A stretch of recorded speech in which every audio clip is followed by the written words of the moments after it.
Beyninin yerini karıştıran, yer aldığı her konuşma penceresinde başka kimliğe bürünen, yaptıklarının sorumluluğunu almaya bile tenezzül etmeyen, yanlışlıkla dokunulunca ciyaklayan düdük nitelikli insanlardan bıkmak, işten mi?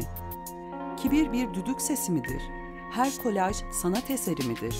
Farkındalık uğruna ömür hanende kendine yer açabilen çöp, kutsal parti istifçiliği midir?